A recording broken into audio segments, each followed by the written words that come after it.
Good morning. So there was a slight correction in the presentation I was to give. So I'll just talk about the role of location technology, that is, some of you may be familiar with it, called GIS, in basically trying to ensure that we are using intelligence through AI and whichever other technology is available to make informed decisions. So a study as recent as last year indicated that 66% of businesses globally are identifying location intelligence or the consideration of location, that is where something is, and the relationship between different items by location as a critical or very important consideration for revenue growth strategies. So this is basically looking at how a business can get more out of its investment, how it can attain its objectives. So this could be actual commercial businesses, or what we call businesses but may actually be like government institutions, education institutions, organizations in non-profit, and so on. So more and more organizations are finding the importance or the key use of location data as something very integral in trying to ensure that they meet the objectives. So a bit about where I work. ESRI, known as Environmental Systems Research Institute, is a global company which was set up 50 years ago. This summer, according to the US calendar, we'll be having the 50th anniversary of having been the pioneers of use of geospatial intelligence in trying to solve some of the global problems we have. So all these other technologies that came after, where we have Google providing a mapping platform, we have other open source location platforms like Mapbox and OpenStreetMap. All of them, the genesis actually comes from our organization, because we are the first ones who came up with the platform, and more people have been trying to make this platform available to other people globally. So through ESRI, we have been using a combination of different aspects. We've been using our software, we've been providing services, we've been working with other tech-based companies, we've been engaged in business development, we've been very heavily involved in trying to educate people at different levels globally to try and use GIS or location information to make informed decisions. And in our case, because for ESRI, our main office is in California, but now for Eastern Africa, as ESRI Eastern Africa, we've been around since 2007, where we've been working closely with government institutions and education institutions, trying to enrich them, to allow them to have more and more courses that allow people to use location data in trying to make decisions. We've been working a lot with non-profit institutions. That's basically institutions in humanitarian aid, institutions in conservation, and so on, trying to ensure that they can access data that is tied to a location or data tied to a geographic location, and use this in trying to ensure that some of the challenges we're experiencing have actually been resolved. So as ESRI, we have a very robust network of partners globally and also locally. I can say within our region, we have about 3 partners, and we're always looking forward to having more and more partners who we can work with, who can leverage our base deployment or our base platform to ensure that as they're building custom solutions, like some, I've seen some, as I was walking around, I've seen some institutions have location, they have aspects of location in their solutions. I've seen other institutions in fintech and e-commerce and so on, and they can all leverage what we have as a location platform and so on to be able to just enrich some of the solutions they're actually offering. Globally, we are ranked the first or the leading tech company in location intelligence. That's just taking spatial data and deriving insights out of it. So we have invested heavily in ensuring that we have this technology available to everyone, and we've also invested heavily in trying to educate people through different platforms to just ensure that they're able to use this data. So for our core technology, we call it the geospatial cloud, and this just allows you to integrate different aspects of technology, starting from some of the servers you may have locally hosted or on cloud, using mobile devices, using some of the analytic capabilities you have with other systems and so on, to ensure that now we have maps on our web platform, which can be used by anyone from any location using any device and so on. So we have an interconnection of different capabilities being enabled through web maps and web apps, where we have smart mapping, trying to just derive insights by playing around with different variables and getting different insights from the data you have. We have open data portals or open data hubs, like for the open data portal for Kenya. That was actually built using our technology, which is opendata.go.ke. So you'll notice that once you go to that site, the data is map-centric when you're trying to see what's the distribution of resources within the country. So we are trying to do the visualization by different regions and trying to find out the distribution of hospitals, distribution of schools, distribution of resources within the country. And through the open data portal, we're ensuring that looking at all open data principles, the data is readily available, it is searchable, discoverable, and can be easily accessed without the need to have people try to put in maybe credentials and so on. So the framework we are using is the science of where, whereby we are putting location as the core element in trying to ensure that you have your data being managed by having the location aspect captured. We are visualizing and mapping this data using maps, and we are interacting with the data using maps, as we have noticed that with time, people respond better to visualizations as opposed to just giving charts or giving a whole spreadsheet or giving a report and so on. So we are taking advantage of all of that with location as the basis for trying to interact with data. Our analysis and modeling also factors location. You'll notice that most of the analysis being done previously was two-dimensional, and we are adding in the location aspect as well as the time aspect to be able to understand, like, what is taking place, why is it taking place at this particular time, what variables at that location at that time contributed to that particular event taking place.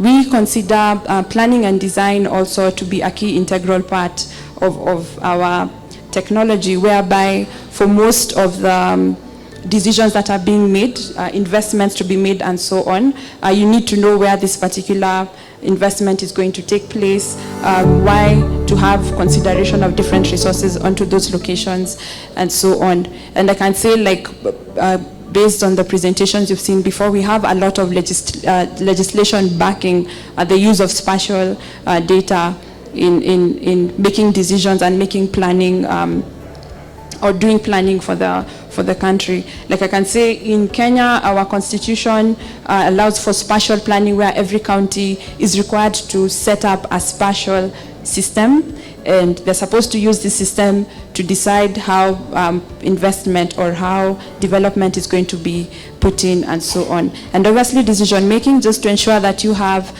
an understanding of everything that's going on, to have situational awareness, just trying to pull in data from different locations and visualizing this based on location and so on. And definitely, with all of this in consideration, taking the proper steps or actions to ensure that the correct thing is done.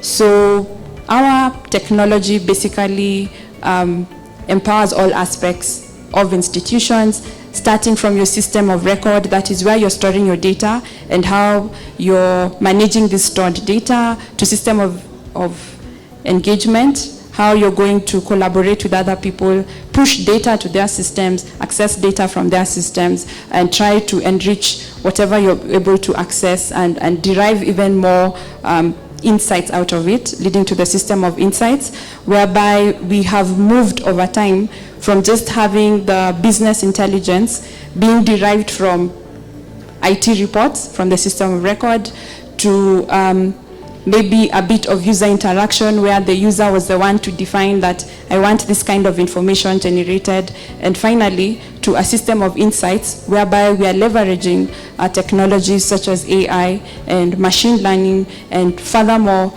deep learning to ensure that insights are actually derived even before you actually ask the question has been answered for you. So our technology is just ensuring that we are moving from where we were depending on predefined intelligence by predefined reporting mechanisms, all the way to the use of artificial intelligence to just ensure that whatever issues that may arise and so on, they're actually catered for, because we are leveraging the disruptive technology or the digital transformation that has taken place to just ensure that all problems are addressed or all questions are answered.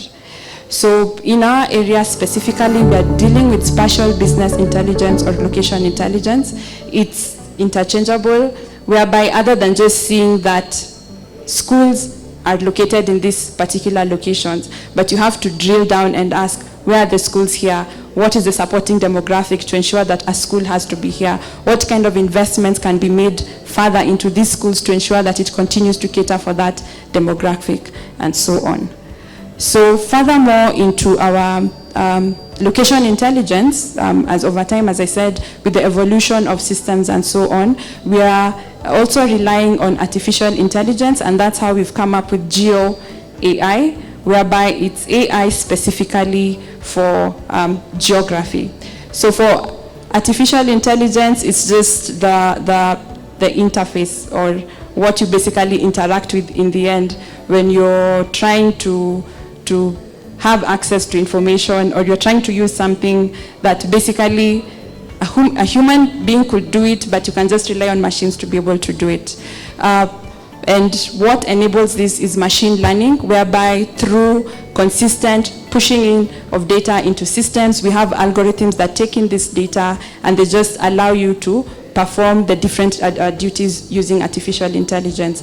And further into that, once machines have actually learned how to do these things, you may want to allow the machine to teach itself to do even further, because as a human being, you may not be able to control everything, or as standard systems, we may not be able to control everything. But actually, a machine, through neural networks, can be able to go in further and do more analysis. Just remember that over time, we've had data, a lot of data coming up. And trying to go through this data and deriving results out of it may not be easy. So we need to teach machines, or we need to allow machines to teach themselves how to go through these masses and masses of data and derive insights out of it. And from then on, then artificial intelligence can basically be used to address some of these challenges. So as ESRI, at the different realms, we interact with different frameworks to just ensure that we are able to leverage the power of AI in trying to address spatial challenges. So for AI, the part where you get to interact with it, most of you have come across it, where we have things like facial recognition for some of your devices, chatbots, at times when you go to customer care sites and they just use predetermined responses or interactions to try to tailor, like if you ask a particular question, this is the kind of answer you can get, and so on. Going into advanced video analytics, as well as supporting augmented reality and virtual reality and so on. Going into personalized marketing, sentiment analysis, crime prediction, autonomous cars in different areas, which basically just rely on AI, and in this case specifically Geo AI, to just know how a car is going to navigate within a particular region and so on, with various considerations in place. So For us as ESRI, we had our own inbuilt capabilities for machine learning. That is algorithms that we use to just derive quick information for a particular area, and then we use these algorithms and defined mechanisms to apply it in different areas. So for example, if in Nairobi I can tell this is what a road looks like from a drone image, and this is what a building looks like. Once I get that information and my system or my little program or script can be able to tell this information, I can still apply the same algorithm on drone images from Mombasa or from any other location to just extract the same kind of information without having to manually do it and so on. So within our systems we have that mechanism, but we've gone further to allow us to interact with other open science libraries through different integrators we have to just bring in these capabilities and have them visualized from a spatial aspect. So ESRI ourselves and other global companies are heavily investing in AI, and you'll note that for most customer-based relations and so on, that's where the specific investment is going for other industries. But in our case, because our work goes beyond customer satisfaction, our work goes into trying to deal with health issues globally, trying to ensure that people have access to different facilities and so on. So our heavy investment is ensuring that our technology can be used to solve some of the global problems by leveraging AI. So what are some of the geo-AI capabilities that we have? So an example is in smart cities, where we have use of smart resources, whereby we've had cases where certain events have taken place, and when you can predict that if a certain event takes place and people will use these particular routes or roads to go back home or something like that, then you can ensure that resources along that road will be available to them, or they'll be customized to deal with the influx of people moving from one direction to another. We have personalized experiences whereby I think for those who have gotten to do a bit of travel, you'll notice that in some cities, once you get access to their citywide Wi-Fi network and you put in your details and they're able to track your movements, after some time they'll start recommending some things based on your experiences. And if someone else who fits your demographic profile, that is of a certain age, of a certain income level, from a particular country and so on. So when someone else comes in, they're using that information based on a particular algorithm to recommend personalized experiences for them. It can be used to monitor and predict crime.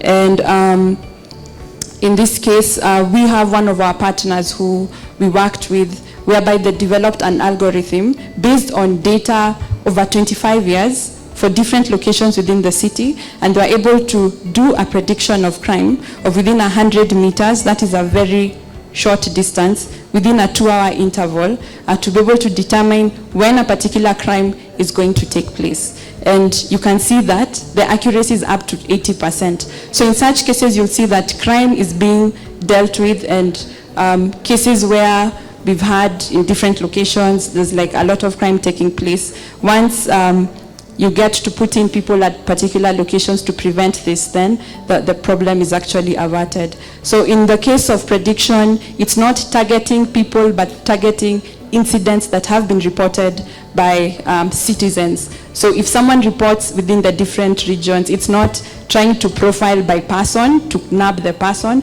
but trying to profile by location, that within this location we keep on getting these reports for crimes and so on at this particular time. So it's just enforcing patrols within those areas and so on. So an example of that is we have for Vancouver Police Department, this is where they've been able to map out the different incidents that have taken place within the city. And if you zoom into particular locations, they've put this on a public portal where anyone can access it and use it. This was based on our platform, whereby once you go maybe to a particular camera, if you zoom into a specific camera, and at that time, if you click on the camera and go to view additional details, then you'll be able to see the captured video at that time. So since this is being done by machines, based on the video feed, when it goes to the system and it identifies what may look like a crime or what may look like someone breaking the law, then this is captured and this goes into the crime dashboard for the city, whereby, again, this is public to everyone, and you can use this information in real time or in near real time to determine like what activities are going on within a particular place. So when I say in near real time, in the case, you can see you can go up to 48 hours to tell like what criminal activities have taken place within the entire city or within specific neighborhoods in the city. And also supported charts where you can derive intelligence out of it, where you can see like the highest recorded crime is theft from vehicles, that is maybe from parked vehicles, and you can still drill down that a specific mall, that's where all the vehicles are being targeted, and so on. So this is using just location intelligence to address some of these challenges.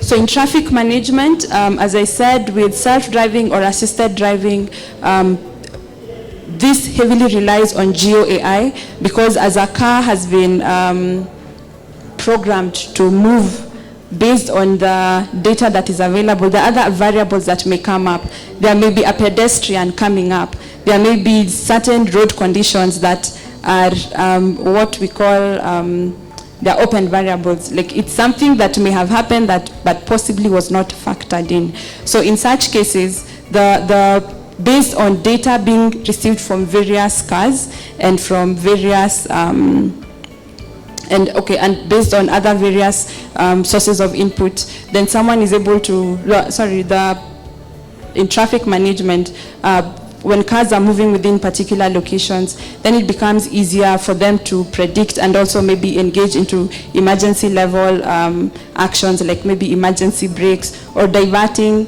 the road to avoid hitting pedestrians or avoid getting into a pothole and so on. Because with every incident that is being experienced by the previous car, the subsequent car, provided they're using the same system, the subsequent car is going to get this information, and it just allows them to avoid instances where they may have to go through the same thing which the previous car went through or the previous driver went through. So for also predicting where accidents are most likely to take place, so if we have various sources of data based on reports from people or when the police go to different locations to capture where accidents have taken place, then this analysis over time, they're able to determine where accidents have taken place and what will be the cause. So this could be out of unmarked roads, maybe potholes that have materialized out of nowhere and so on. And definitely when you're using street cams and to just monitor flow, and this is fed into the traffic light system to just adjust the duration at which the lights could actually stop for some time. So we have, like in Kenya, we have along Ngong Road, on special instances, they have tried to test this out to ensure that if there's going to be a certain influx within a particular section, then they'll be allowed for more free flow compared to other sections that do not have maybe high traffic and so on. So an example we have for this is from another mapping institution. This is in real time. This is for Palo Alto, and as at now, that's how their intersections are. And anyone can use this information provided they're in Palo Alto. An emergency service organization can use this information to determine where the traffic stops are and what is the kind of build-up. So you notice, like for the green and where it's indicated on the map as green, those are sections where traffic is flowing freely. And you can see, when you see indicated flowing 43, 47 and so on, that's the number of cars that have actually crossed through those different intersections. But you can also see where the red lights are and how much traffic is building. And also for the purple, that's where pedestrian walkways are. And you can determine, like, for how long in total that maybe someone may have to wait to cross into different sections and so on.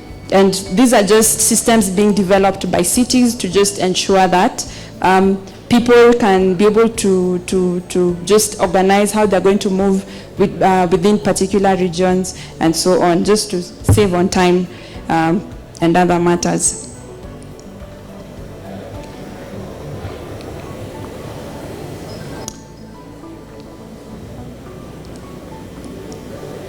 For logistics, we have logistic companies or companies that leverage logistic capabilities, like companies in delivery services, e-commerce companies, and so on, where previously they were just relying on the data that was there, and adding onto that data may not be easy. So GeoAI may be used to map road networks or to enrich the existing road network. You'll note that in the case of Kenya, we may have the original road network being covered by Survey of Kenya. Then the Kenya Roads Board, through the different parastatals under it, have tried to enrich this data. But it may not be as real-time as possible, and you'll find that other sources of data may be used to enrich this information. Logistic companies can also define the expected time of arrival or delivery of goods based on GeoAI. That is, I'll give an example, like for those who've been using the taxi services like Uber and Little Cab and so on. They normally get estimates of your particular fare or how long it's going to take you to reach a particular place by taking data from your devices as well as the devices of the drivers, and they're using this to estimate that traffic within this place at this particular hour, at this particular time of the month will be this crazy, and it will design alternative routes and so on. And that's why you notice that with time, from the time that we started using the taxi services till now, the ETA has actually become more and more accurate. And logistics, GeoAI can also be used to support transport services, that is distribution of services such as cabs. Whenever we have cases like if it rains in Nairobi, then there are no cabs in the CBD, then we have surges and so on. So they can actually be used to advise that drivers, instead of going to focus on a particular area, they can just distribute themselves to ensure that people always have access to these devices. They can be used in car and bike sharing scenarios, where we've seen in other, some of the other countries that are using our technology, trying to just adjust how many bikes for those who actually hire bicycles from one location to another, or those who use the car sharing services, that instead of parking here, you're actually recommended to park in this particular location because there are more users or more interested people who will be using the car services from those particular locations. And we have the digital bus experience. I can give an example for our partner distributor in South Africa. They worked with a private small company called Where's My Transport, and they were using cards, bus cards, to try to determine like how many buses can be defined within a particular route. And I believe that's what Safaricom may be doing with the Little Cab for the buses now, as they're trying to test that out. Like if people are going to make requests using an app, then you can determine how many buses need to go to supply a particular route, as opposed to just having buses randomly being distributed from the bus park and so on. In the utility industry, it can be used to predict where certain incidents are going to take place and how soon.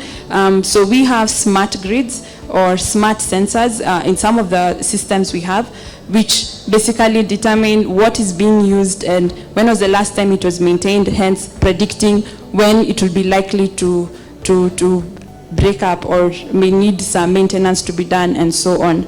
So this is something very critical, because if you can predict when something is going to break up or when a leak is bound to take place or where it's taking place, then you're just in one way or another trying to safeguard your business, in the sense that people don't experience disruption in supply of power or of water and so on. So using reports from people and using algorithms, AI algorithms, to filter out this information, because you'll find at times when there's a power outage, maybe, let's say in KICC, you'll find someone told someone else who is in maybe another location reporting this, or they may just report it out just for the heck of it. So trying to use algorithms to filter out this information based on the location where people have actually done the reporting, and then using location-based information over time that you'll always note within this particular place, there'll always be a disruption and so on. So trying to organize for that using GeoAI can actually help to curb some of these challenges. Also, in the utility section for fuel, you can do a prediction of when maybe fuel may run out of a fuel station or petrol station, and just based on maybe within a particular month, like maybe towards the end of the year or during holidays, people are more likely to use that road to travel up country. So you can plan for more supply of resources and so on based on that. And obviously varied service costing, where trying to determine based on usage, like if during the cold weather or during an event, then people are bound to use their devices through Internet of Things. You can access this information. Then the utility company like Kenya Power can vary how much it's going to charge at a particular time. So it may decide to vary its costs based on predicted use out of weather, out of events, and so on. And you don't have to pay like a standard fee all the time. There are times where the costs can go really down. There are times where you can have a surge of costs and so on. In the insurance sector, you can have customized location-based premiums and also personalized premiums. Like one of the interactions we've had with insurance companies is not being able to tell how much premium a particular individual can be charged. Normally it's clustered based on age, assuming that an 18-year-old person is more reckless than maybe, okay, an 18-year-old man is more reckless than maybe a 50-year-old woman. But you'll find that maybe a 50-year-old woman is more likely to text while driving than an 18-year-old man. So some of the analysis that has been done is when you track movements of cars and you have quick corrections on curved roads, whereby someone is texting and they're trying to navigate, you can use this information to have personalized premiums. That is, someone who's most likely to text or make calls while driving is more likely to cause accidents, hence is a higher risk than someone who just sits in the car and drives. So that's just like an application in insurance. In the retail sector, supply chain forecasting, halo forecasting, that is personalized advertising. If I have a usual habit over time, through my phone it has been captured that when I go to a mall, first I go to eat, then I shop. Then instead of being bombarded with 50 geo event messages being thrown into my phone at one time, once I enter that geo fence of the mall, the first messages I'll get is there's an offer for this, there's an offer for food at a particular restaurant in the mall. I go there. As I come out, I start getting messages tied to shopping, maybe an offer or new stock and so on. So all of that can be personalized using GeoAI, because it's using your location and your habits within a particular location to determine what you need to access and so on, as well as predicting earnings. So I'll give an example. Like in Kenya, we had one of the regulators try to use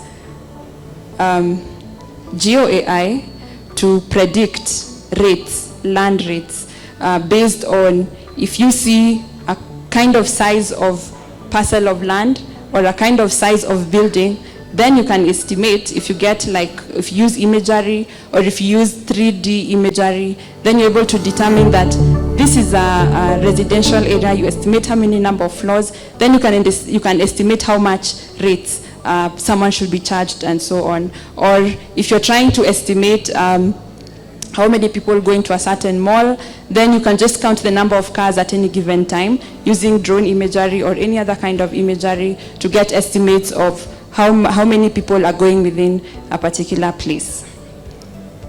So for considerations to be made for GeoAI, you have to consider enablers. That is what kind of data do we have that is feeding into our algorithms? So I can say in our case for the country, the algorithms are mainly fed externally. We are relying on external companies to capture this information. An example is all applications built on top of Google or built on top of OpenStreetMap. They are the ones who are putting in the data. We don't really have organizations locally who are collecting this information. We have an attempt being done through the Huduma number, which will be like a regulatory capture of information, but we don't have many sources as like maybe other countries. So maybe we may need to invest in that as a country, as well as other countries that are represented today. Things like computing power, I can say most institutions are not pro doing everything on the cloud. They prefer on-premise deployment, so this needs to be considered definitely. Broadband or connectivity, yeah, and also policy ethics, as was presented earlier. We have a lot of policies that need to be put in place to support the use of GeoAI. Another thing is maturity level or market readiness. We'll have many institutions going to the easy, like customer service or customer satisfaction, use of AI in that. But for GeoAI, it requires a kind of readiness for it to be able to just use it. So people are a bit aware of it now. I was glad to hear the reference of geofencing, which is something that helps to enable GeoAI and so on. So having people be aware of this and so on is definitely required. For ethics, trying to ensure that the data that is being used is anonymized. We don't have all your personal details. Because I used my Gmail account, for instance, it has all my details, records everything through my apps and so on. So you may find that maybe as people are building systems, this is something that was discussed yesterday, there needs to be that consideration that you don't expose everything as you're trying to do all of this. Obviously, cyber security, as was captured yesterday, and patenting and partnerships. In this case, for patenting, you'll find that Facebook and Google have patented nearly all possible solutions for GeoAI. One of them being like offline trajectories, whereby if Facebook, out of collecting data from so many people, and they see you're about to go to a zone where you won't have internet for some time, maybe for an hour and so on, it's going to reach in online to just buffer some of the data you may normally be trying to access on Facebook and just serve it up to you. In the case of Google, when they're trying to put in the drive mode, whereby if I was in the house and I searched that I want to eat like from a particular restaurant, when I enter the car and I try to navigate, it will actually point me to a specific restaurant, which is not ethical to some point. So, yes. So definitely this is something that's key requirement for patenting, as well as partnerships, trying to reach into relationships with other organizations that have this technology. As I said, in the case of ESRI, we have a robust partnership network and always ready to support other institutions, the same way as other location platforms or mapping platforms we have globally. So that's it. Thank you.